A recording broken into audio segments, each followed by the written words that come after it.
music from Robert Mirabal. The song is The Dance. And joining me here at Koobie is Mike Sullivan. Mike is the resident linguistics specialist at the Wadukadading, our school, the immersion school, the Ojibwe language immersion school here at Lakota, and very much involved in the dance, in powwows, and this Friday evening, a round dance. Mike, welcome. Thanks, Eric. Good to be here. Nice to have you here. Great to have you here. The Wadukadading School, such an exciting place. Yeah, it's a language in motion, that's for sure, and fun place to be as well. Yeah, language in motion. Yeah, for a while our language is on the downturn, and within the past 20 years or so, all the folks at Wadukadading working hard to bring it back to the kids, so sort of turned the corner there. Yeah. Well, what inspired you to move from, and I can remember the day when you would come to WOJB with the Pipestone Creek drum and the group of you would sing, and I still have a strong memory of you and a number of others who were members of that drum group, and of course you're singing in the language. But then you took it a whole lot farther than many that we know. You have a doctorate in linguistics, and this is your specialty as Ojibwe. Yeah, I think it was, growing up and losing elders, elders passing away, and just kind of realizing we had to get busy and do something about that, pick up the language and try to transfer it to our kids. Got a lot at stake in that regard. So. Well, I think about elders, those who used to come and visit WOJB, Pipe Mustache, and Oshage. I'm trying to remember. George Oshage. George Oshage. He would come in and visit. We'd have coffee there a lot. It was a regular place for some of the elders, the men especially, to come and spend some time. But as you say, they were the speakers of the Ojibwe language. Yeah, we miss them. We got some recordings of some of them. Hearing their names, it's always good to hear their voice, keep their memory alive. We've been fortunate enough to get our hands on a lot of recordings and stuff, and kind of piece things together for ourselves. So, yeah, we miss those guys for sure. It's been a number of months. Keller Papp visited here. Well, maybe it's a half a year ago, and I recall. I think he was describing. Somebody, was it he who spoke about blueberry pie or something in the length of that in those simple two words in English, in Ojibwe is much longer. Oh yeah, well in Ojibwe your words tend to be longer and mean more than what they actually get translated to. So something like blueberry pie, rather than just naming the parts, it's a description of the process that goes into it. So our elders explain our language as creating pictures in the mind of the interpreter. So a lot of things get exaggerated for the sake of humor in Ojibwe, which is why we laugh so much. For the sake of humor. Well, and as you describe that, it's creating pictures in the mind. I guess that is from one who speaks but one language, and that is English, with a scattering of some Spanish, enough to find my way to the bus stop. But the pictures, that would suggest to me why it is, why the language, retaining the Ojibwe language for the Ojibwe people and others, should they wish to begin to understand it, that it is it has such depth of importance. Do you know what I mean? For sure. Everything in our environment, everything that we are related to on a sort of spiritual level is all connected to us through the language. So there's so much at stake, from our wildlife to the plants to our songs, our dances and such. A lot on the line as far as indigenous knowledge, ancient indigenous knowledge, contained and embedded in our language. So pretty important. Yeah. Now, as I mentioned, we're certainly going to talk about the round dance, which is this Friday. But as I mentioned, you have a doctorate in linguistics and Ojibwe. How does one achieve that? Through where is it taught? So my degree is a doctorate in linguistics. Ojibwe was my, of course, language of study. One of them, my language of studies, I had to have a couple. But with Ojibwe, I was fortunate enough to go to the University of Minnesota at Twin Cities. And I was the last graduate student of Dr. John Nichols. So Dr. John Nichols is our sort of Dumbledore of the Ojibwe language, the dictionary maker, you know. And so I got there right before he retired, and he got to coach me through the program. And that's kind of how I got my specialty with Ojibwe, with a degree in linguistics. Because when you take graduate studies in linguistics, you're working with human language in general and the theory of it. Mm-hmm. So you sort of have to apply and adapt those rules to whatever language of your choice or your research. So, of course, mine was Ojibwe. But, yeah, that's kind of how it works. You know, you go to an institution where people are there with that sort of similar interest and specialty, and they sort of foster your development while you're there. So I was fortunate enough to get there in time to work with John. So.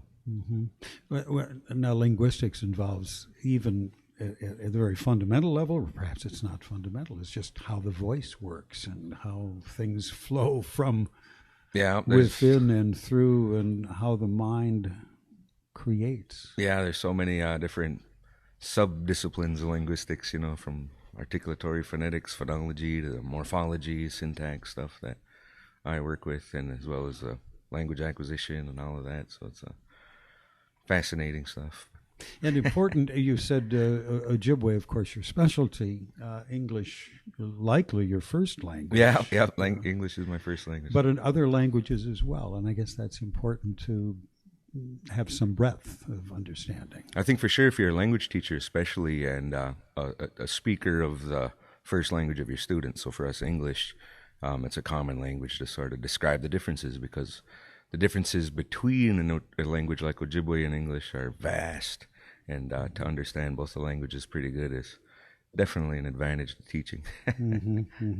Now, at the Waduka Dotting School, Mike, you work on curriculum, is that correct? Yeah, I do make a lot of curriculum for our middle school especially, and I teach language arts classes, so similar to the grammar classes you had in junior high, where you learned punctuation and spelling and the different tones of voice and such.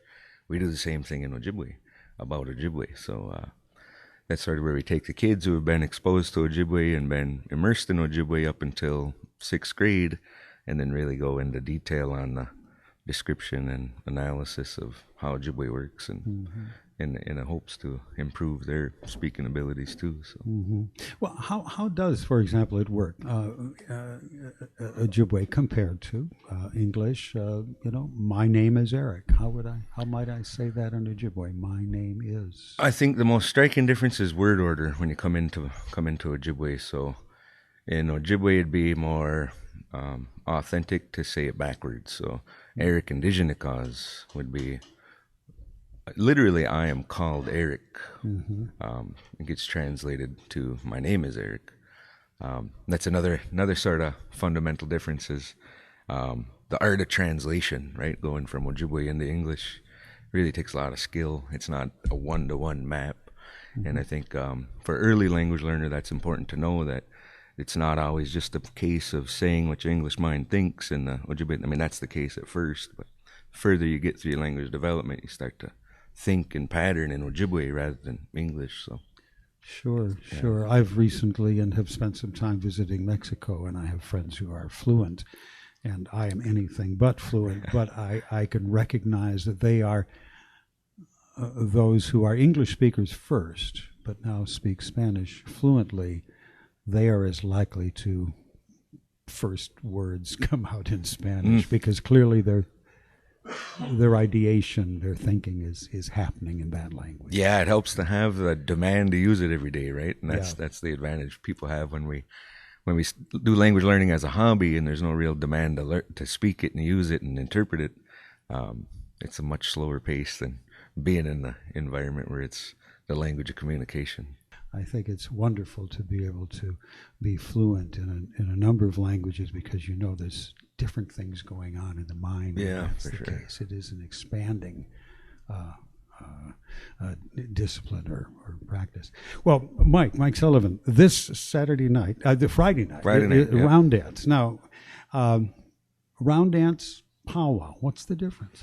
Yeah, so I think for anybody who's never been to a round dance, the first thing you're going to notice is rather than large drums where the group sits around the drum, at a round dance you're going to see a great big table out in the middle of the dance floor with dozens of hand drums, small handheld drums. So all of your singers, once the dance starts, will sit around that big table, each claiming one of those small drums, and then they'll sing from the middle all as one group.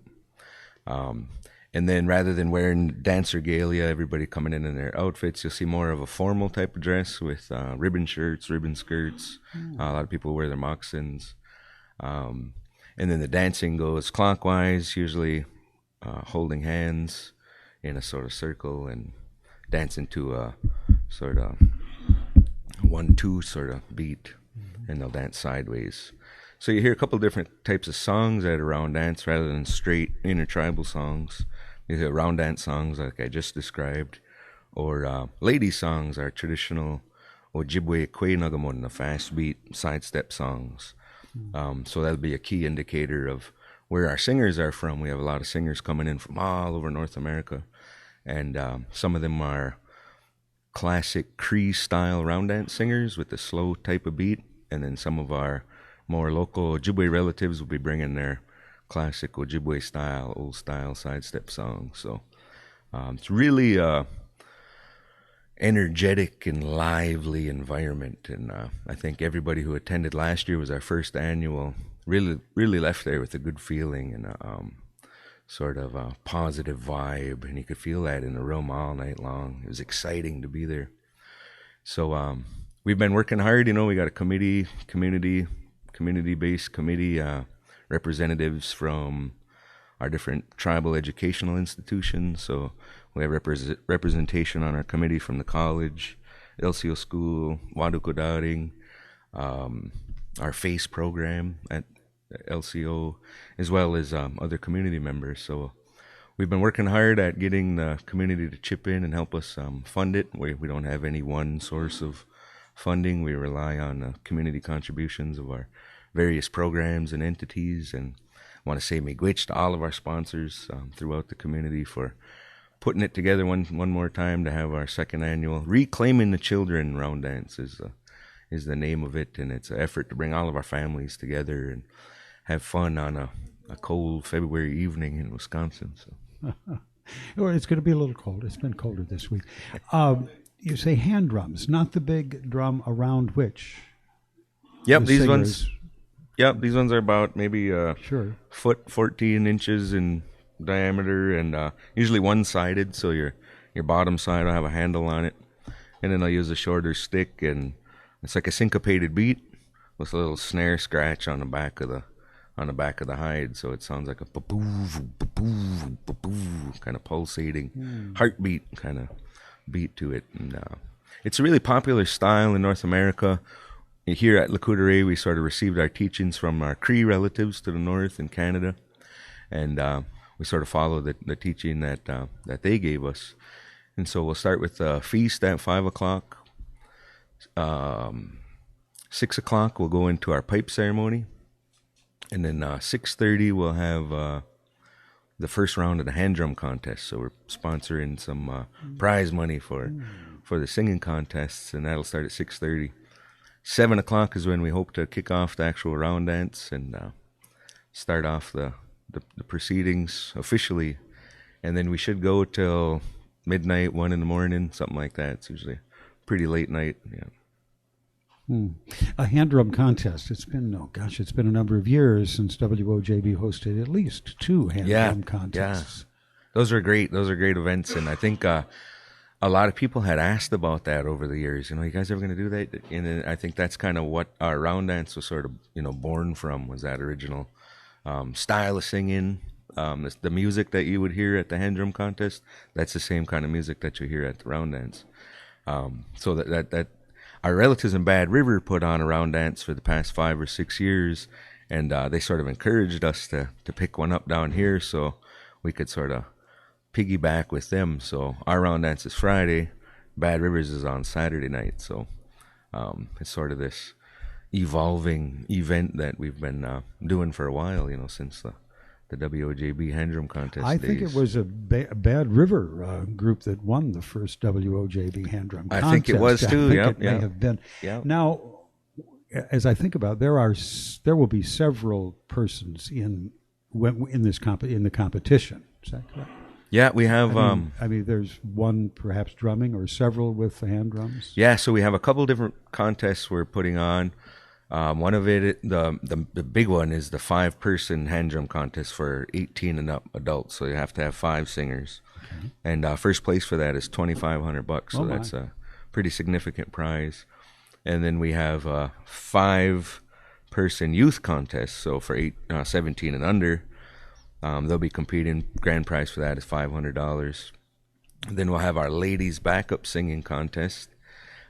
First place is $1,500, and they can have one singer up to as many singers as they want. So that one's a little more open-ended. And then we have our youth backup singing contest for girls 17 and under. So opportunities for everybody to compete and hopefully win a little prize money. But it's all in fun, It's one thing we want to let people know. The hand drum singing contests are just sort of added incentive on working on your music and carrying your music, and try to give a little compensation to our faraway travelers who are coming a long ways, and bringing their families and coming to entertain us and provide their music for our community for the evening. So pretty exciting. Yeah.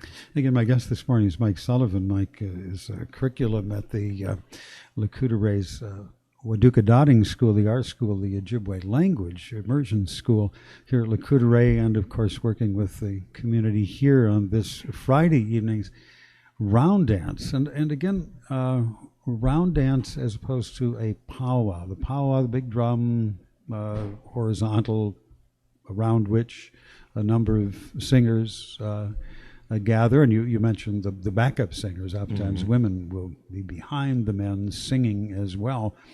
But what is the tradition of the round dance, and the powwow, and the difference between where they come from? Yeah, good question.